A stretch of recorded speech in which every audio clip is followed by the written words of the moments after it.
Ya, selamat siang. Terima kasih atas kesempatannya, teman-teman.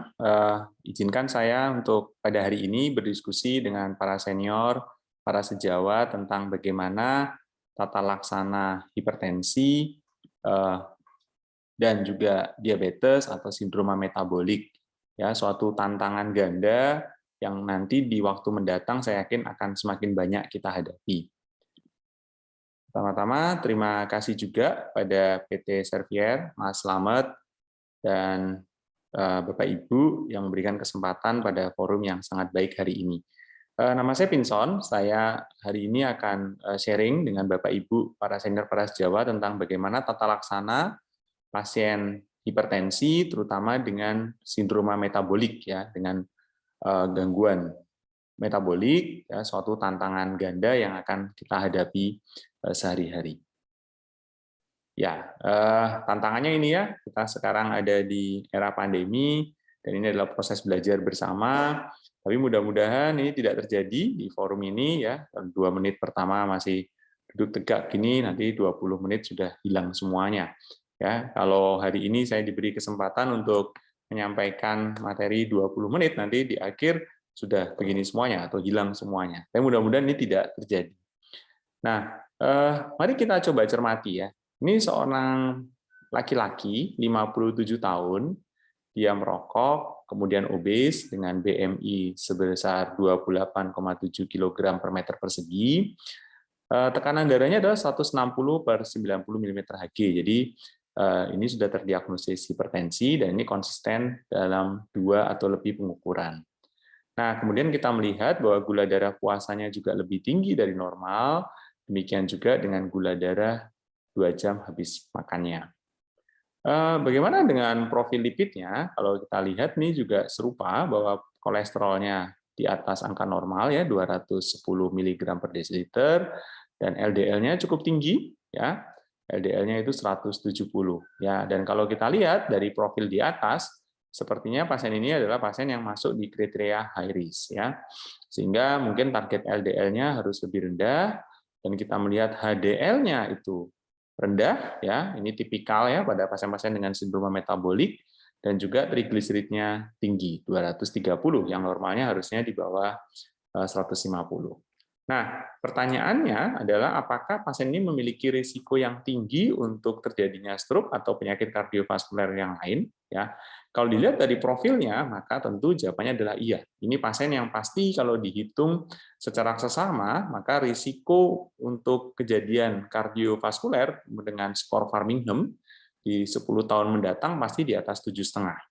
Nah, lalu apa yang akan kita lakukan bersama? Tentu yang harus kita lakukan bersama terutama adalah mengendalikan faktor-faktor risiko yang bisa dikendalikan. Nah, kalau kita lihat, maka ada 2 faktor risiko utama yang menjadi tantangan. Yang pertama tentu adalah hipertensi, dan yang kedua adalah kadar gula darah juga yang tinggi, dan tentu juga memperbaiki profil lipid.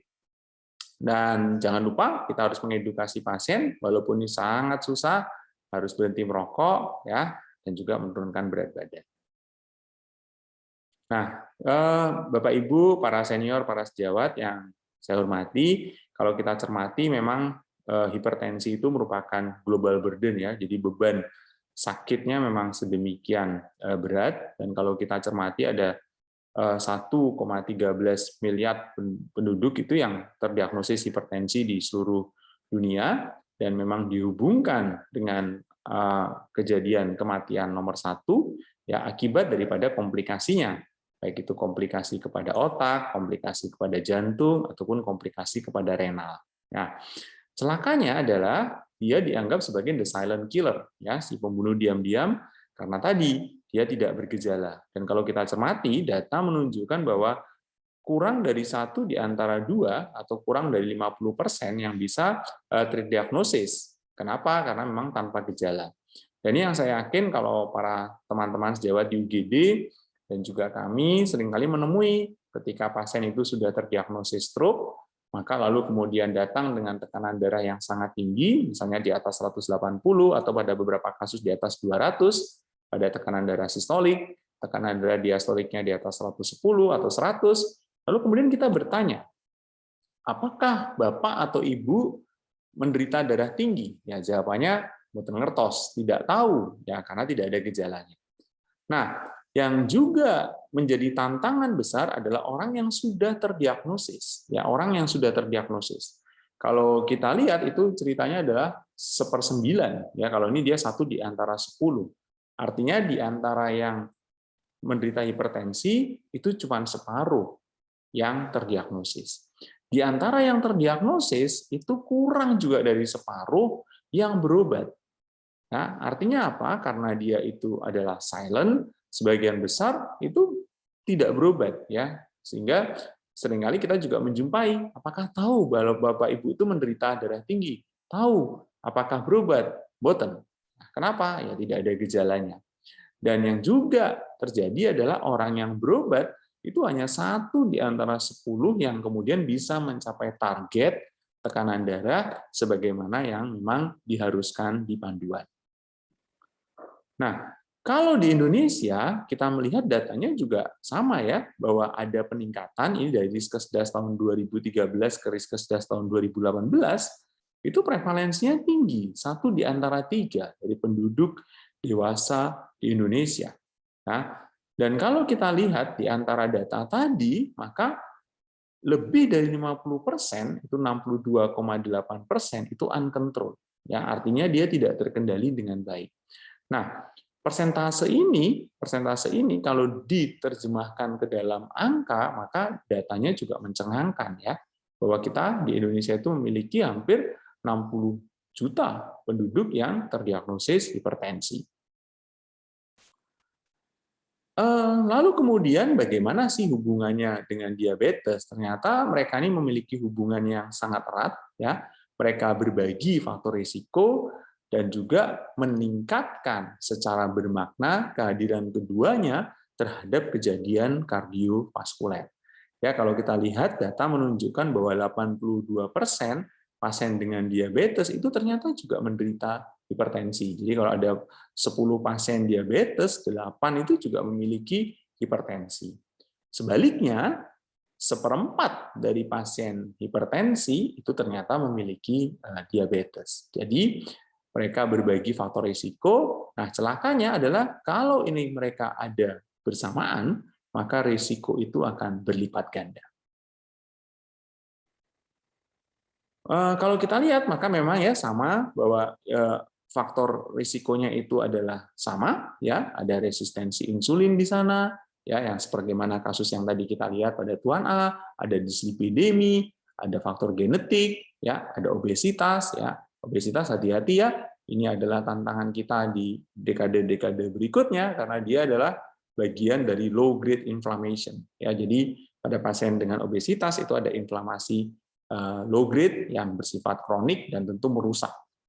Nah, sehingga faktor risiko yang tadi serupa tadi akan menimbulkan 2 penyakit yang sama, yaitu diabetes dan hipertensi. Nah, apa dampaknya?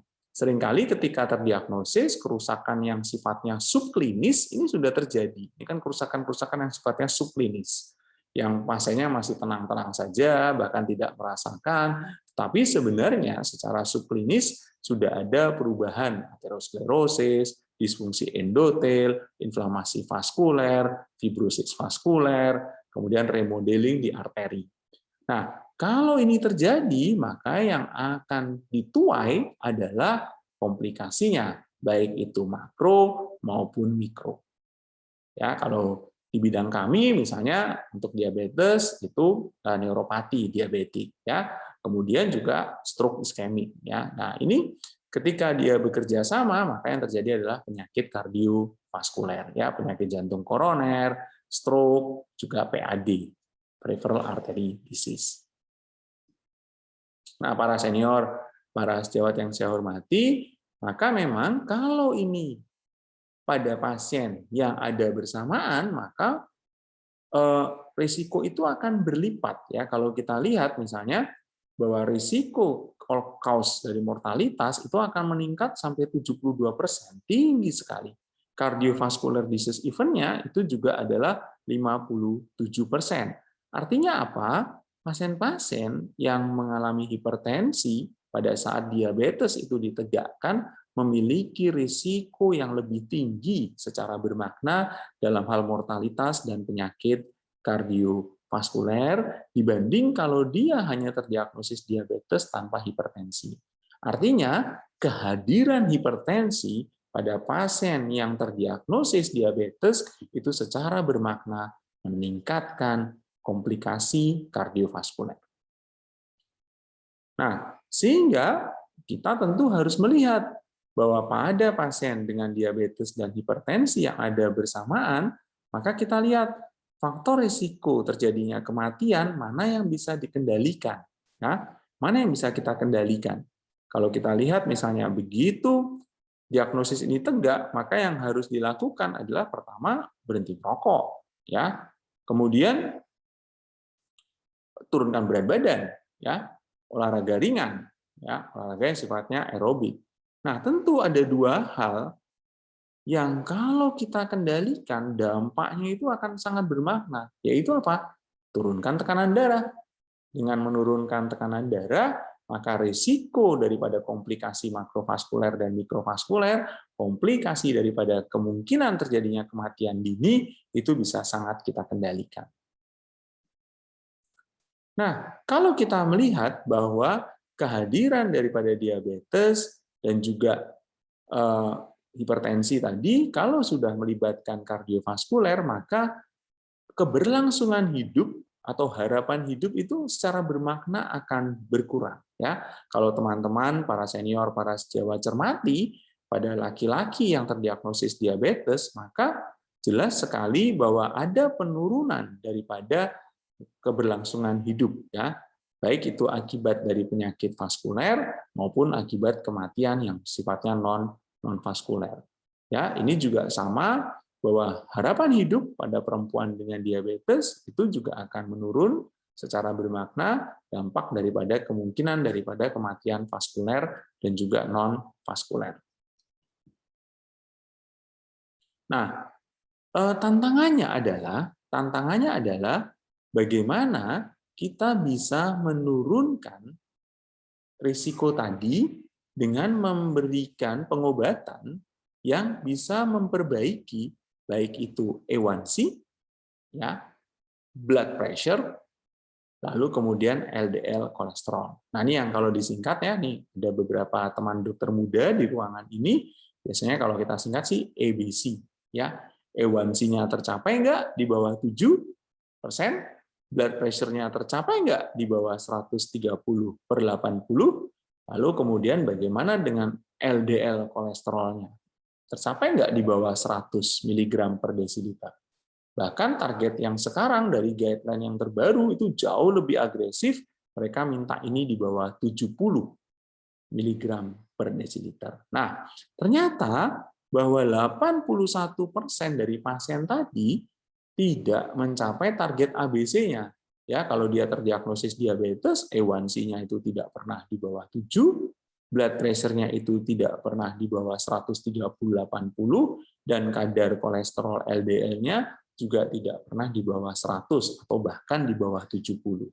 Nah, sehingga proporsinya kecil sekali yang benar-benar bisa mencapai tadi. A1C, blood pressure, lalu kemudian juga kolesterol level. Nah, ini biasanya bagi kita di rumah sakit pendidikan ini menjadi jembatan keledai yang sangat baik ya, ABC. Every time you face patient with diabetes, please remember ABC. Apakah saya sudah mencapai A1C, A1C itu di bawah 7, apakah saya sudah mencapai blood pressure target itu di bawah 130/80, apakah saya sudah mencapai target daripada LDL itu di bawah 100 atau kalau bisa di bawah 70. Nah, selalu pikirkan itu. Apa tujuannya? When we achieve that goals, maka kita akan bisa secara bermakna menurunkan risiko kematian akibat penyakit kardiovaskuler. Nah, izinkan saya untuk membagikan kepada teman-teman, para senior, para sejawat, suatu uji klinik yang sangat bagus yang kita sebut sebagai advanced trial. Ya. Advanced trial merupakan suatu uji klinik yang melibatkan pasien dengan type 2 diabetes mellitus dengan jumlah subjek yang cukup besar di atas 11.000 ya, yang lalu mereka melihat bagaimana sih kadar gula tadi bisa dikendalikan secara intensif dibandingkan dengan yang standar, dan bagaimana kombinasi tetap, ya, fixed dose combination daripada perindropil dan indapamid itu bermakna dalam hal menurunkan composite endpoint, yaitu kejadian daripada major makrovaskuler dan mikrovaskular event.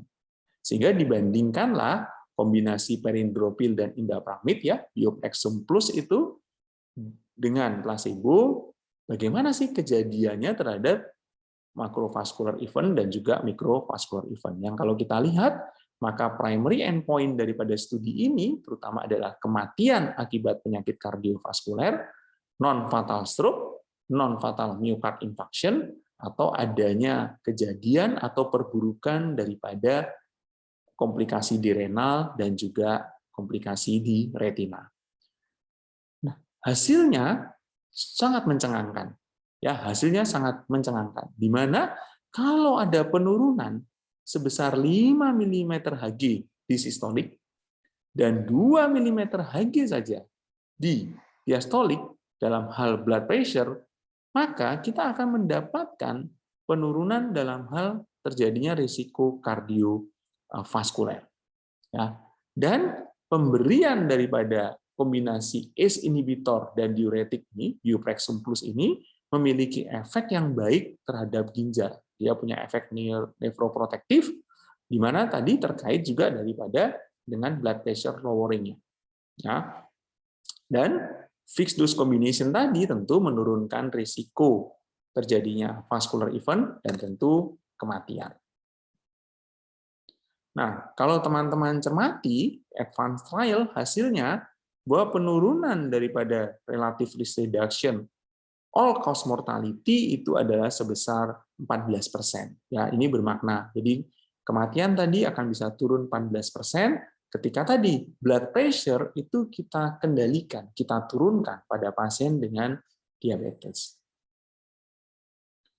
Nah, advance on study itu juga lebih melihat all cause mortality, lalu kemudian juga cardiovascular mortality, dan hasilnya juga sama, bahwa pemberian kombinasi perindropil dan indapamid, bioprexum plus, suatu kombinasi ACE inhibitor dan diuretik, itu terbukti menurunkan all cause mortality itu sebesar 9%, ya, dan cardiovascular mortality itu sebesar 12% secara bermakna.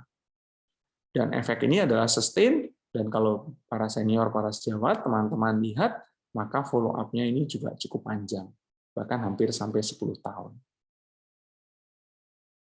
Nah, bagaimana dengan renal dan fungsi kardioprotektif? Ya, kalau kita lihat ini ada berbagai studi di mana mereka difokuskan untuk membandingkan ACE dibanding placebo, atau ARB, ya, irbesartan, losartan, kandesartan, olmesartan, telmisartan, ada ARB dibandingkan placebo, atau kemudian juga ARB dibandingkan juga dengan ACE, dan kalau kita lihat di sini, ini uji kliniknya cukup besar ya, dan advance itu besar ya, 11.140 ya, salah satu di antara yang paling tinggi jumlah subjeknya, dan kalau kita lihat bahwa penurunan daripada systolic blood pressure, ya, selisih dibanding yang diberi placebo itu adalah sebesar 5, maka terjadi perbaikan dalam hal tadi renal outcome-nya itu sebesar 21%. Nah, termasuk tadi ya yang sudah disampaikan penurunan kejadian mortalitas akibat kardiovaskuler ataupun akibat sebab lain. Tentu kalau kita lihat maka ini mencuri perhatian, bagaimana sih? Berarti ACE dan ARB adalah dua antihipertensi yang memang secara bermakna terbukti dari penelitian-penelitian skala besar, uji klinik skala besar itu memberikan manfaat terutama pada pasien dengan diabetes. Ya, jadi kalau kita lihat maka ACE inhibitor dan ARB terhadap all cause mortality, cardiovascular death itu dibandingkan dengan placebo secara bermakna itu memang turun, ya. Dan kalau kita lihat ini minus 13%, minus 17%, minus 21%, minus 19%, ya. Artinya apa? Ketika diberikan, maka perbaikan daripada ACE inhibitor itu secara bermakna, kalau teman-teman cermati, para senior, para sejawat cermati di sini, bahwa penurunan tadi lebih besar dibandingkan penurunan yang dengan kelompok ARB. Ya, kalau kita lihat ini penurunannya lebih besar. Ya, satu-satunya keunggulan dari ARB itu adalah pada heart failure. Ya, ini lebih tinggi. Tapi kalau kita cermati untuk all cause mortality-nya, maka selisih di antara ACE dan ARB itu lebih baik yang ACE. Ya, demikian juga di bidang kami untuk misalnya stroke. ACE itu bisa menurunkan minus 5%, sementara ARB sampai hari ini bukti ilmiahnya yang ada itu tidak kuat untuk menunjukkan bahwa ada perbaikan yang signifikan. Nah, sehingga hasil-hasil daripada temuan tadi tentu lalu disampaikan dalam bentuk rekomendasi. Yang penting, yang pertama kali adalah bagaimana kita menilai risiko. Ya, ini berlaku untuk semua. Don't treat the number, treat the risk. Ya. Artinya apa? Pertama adalah kita harus melihat pasien kita ini merupakan pasien yang very high risk, pasien yang high risk, moderate risk, atau low risk. Ya. Kalau dia pasien low risk, mungkin perubahan pola hidup saja sudah cukup. Lalu kemudian kita evaluasi. Tetapi kalau kita berhadapan dengan pasien yang very high risk, dan salah satunya kalau teman-teman para senior, para sejawat cermati, maka kehadiran daripada diabetes mellitus itu akan menempatkan seseorang itu dalam kategori high risk dan very high risk. Ya. Jadi tentu pendekatannya harus lebih agresif. Ingat ABC, A1C-nya terkendali, blood pressure-nya terkendali, dan kolesterol levelnya terkendali. That means kita bisa menurunkan risiko. Treat the risk, not the number. Nah, bagaimana dengan guideline? Jadi ini European Society of Cardiology, European Society of Hypertension, ya, tahun 2018 sudah jelas ya menyebutkan bahwa memang targetnya adalah seperti ini. Ya, jadi ini akan berbeda ketika pasien kita itu memiliki diabetes. Artinya apa? Kalau pasien kita itu diabetes, maka tentu target daripada blood pressure-nya itu kalau bisa sih systolic blood pressure-nya di bawah 130 mmHg demi tadi ya benefit daripada prevensi penyakit kardiovaskuler termasuk stroke ya. Tapi tentu kalau bisa jangan terlalu rendah juga ya karena dia sifatnya J curve ya atau U curve. It means that kalau kita turunkan terlalu rendah maka yang terjadi adalah malah peningkatan risiko. Nah, tentu ini yang jadi tantangan ya. Kalau kami ya teman-teman di penyakit dalam itu dapat pasien dengan diabetes, hipertensi, ada gangguan fungsi renal, ada dislipidemi, maka yang terjadi adalah obat itu menjadi banyak ya. Dan seringkali kita memerlukan kombinasi. Nah, terapi kombinasi itu merupakan terapi yang sangat rasional ketika diberikan. Nah, kalau ini diberikan kombinasi, maka teman-teman para senior, para sejawat bisa melihat bahwa kombinasi yang terbukti dari berbagai penelitian adalah ACE inhibitor atau ARB ditambah CCB, ya, atau diuretik. Artinya apa? Kombinasi CCB, calcium channel blocker, dan ACE inhibitor itu kombinasi yang direkomendasikan. Atau kombinasi ACE inhibitor dengan diuretik itu juga kombinasi yang direkomendasikan. Ya, nah kalau tidak terkendali maka kita bisa triple ya, kita tambahkan jadi 3, misalnya 3-3 yang diberikan ya, ACE, CCB, diuretik ya. Kalau dengan 3 itu tidak terkendali maka ini kita sebut sebagai hipertensi yang sifatnya resisten. Nah bisa juga ditambahkan misalnya obat yang bekerja di alpha blocker ya. Tapi dicari juga beberapa kasus ya di Rumah Sakit Bethesda. Misalnya obstruktif sleep apnea, OSA itu membuat hipertensi resisten. Jadi kalau itu dikendalikan OSA-nya, seringkali hipertensinya juga otomatis menjadi lebih baik. Nah, Kalau ini harus dikombinasi, maka yang terjadi adalah masalah compliance, masalah kepatuhan. Orang tentu akan lebih patuh kalau dia minum 1 tablet dibanding dia minum 2. Apalagi ini bukan penyakit yang diterapi beberapa hari, tapi merupakan penyakit yang diterapi di jangka panjang. Sehingga memang lalu yang direkomendasikan adalah single pill combination. Ya, jadi ketika dia ada di fixed dose combination, tentu kepatuhan itu akan meningkat. Nah, para senior, para sejawat, tentu nanti ini guideline dari berbagai studi tadi, termasuk advanced trial tadi, maka memang pada pasien diabetik atau pada pasien non-diabetik dengan CKD, maka direkomendasikan bahwa kita mencapai target tekanan darah itu ketika dia di atas 140/90 mm Hg, maka dia harus diterapi dengan perubahan pola hidup dan juga obat penurun tekanan darah. Jadi begitu dia datang dengan tensi sekian, kalau dia pasien diabetes, treat. Nah, ini kelas A1 evidence, artinya rekomendasinya adalah jelas.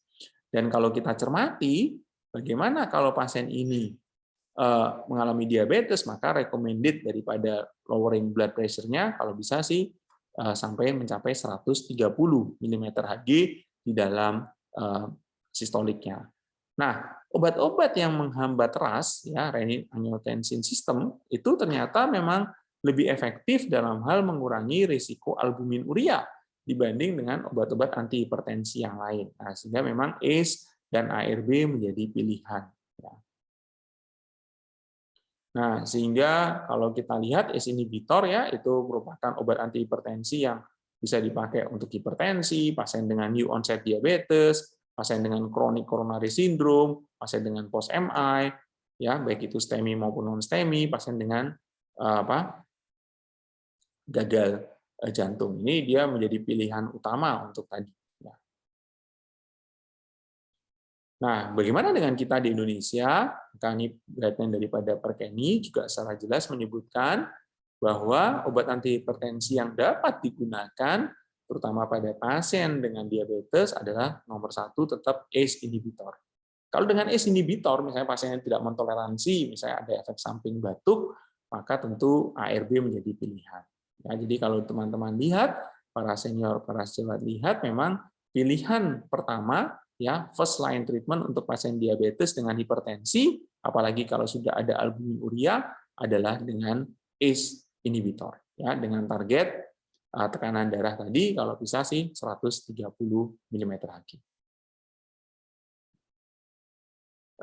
Tentu dampaknya memang bahwa kombinasi daripada ACE inhibitor dan diuretik ya perindopril dan indapamid ya bioprexum itu memang kalau pada pasien dengan metabolic profile, maka seperti yang contoh kasus tadi, dia memang memiliki dasar-dasar ilmiah yang kuat untuk disebut sebagai pilihan yang rasional, ya dalam hal memperbaiki misalnya mengurangi retensi sodium, ya memperbaiki juga di sistem RAS, memiliki efek nephroprotective, dan tentu dapat mencapai target tekanan darah yang kita inginkan.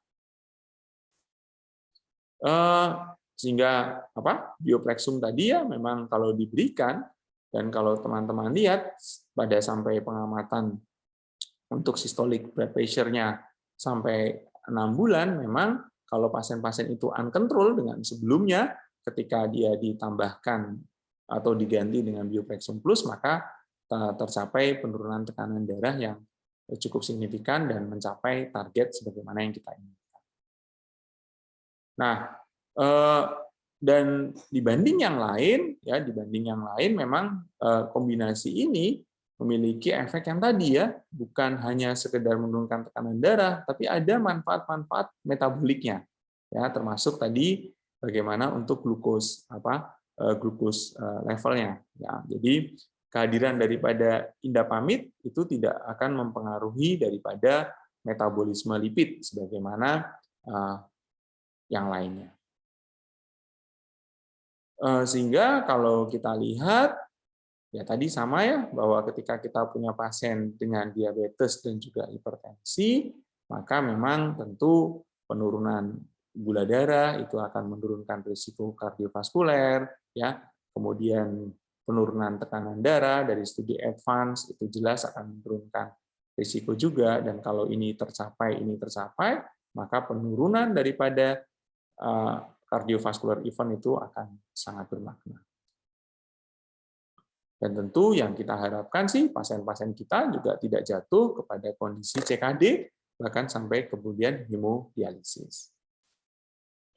Nah, ini adalah penutupnya. Jadi Bapak Ibu, para senior, para sejawat, teman-teman termuda terutama, maka dilihat bahwa kalau teman-teman dapat pasien dengan diabetes dan hipertensi, maka teman-teman itu berhadapan dengan double silent killer, ya.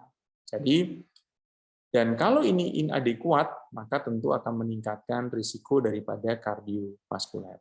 Dan tadi studi-studi yang ada secara jelas menunjukkan bahwa ACE inhibitor yaitu menurunkan all-cause mortality, CV mortality, dan juga major cardiovascular event, terutama pada pasien dengan diabetes. Ya. Sementara ARB sampai saat ini sih untuk bukti ilmiahnya masih kurang dibandingkan dengan ACE inhibitor. Dan manfaat daripada ACE inhibitor ini adalah konsisten dari berbagai studi yang besar-besar tadi, sehingga dari hasil-hasil penelitian tadi, maka lalu muncullah rekomendasi sebagai first choice intervention. Ya, ini tujuan untuk mencegah terjadinya diabetic kidney disease. Dan kalau kita lihat, maka di antara ACE yang ada, ACE inhibitor yang ada, maka penelitian advance itu secara jelas menunjukkan bahwa single pill combination dengan perindropil dan indapamid itu merupakan pilihan yang rasional karena tadi secara ilmiah terbukti menurunkan tekanan darah dan memberikan manfaat pada pasien hipertensi yang diabetes. Ya, mungkin itu teman-teman yang dapat kami sampaikan, semoga bermanfaat buat kita semua. Terima kasih banyak atas perhatiannya.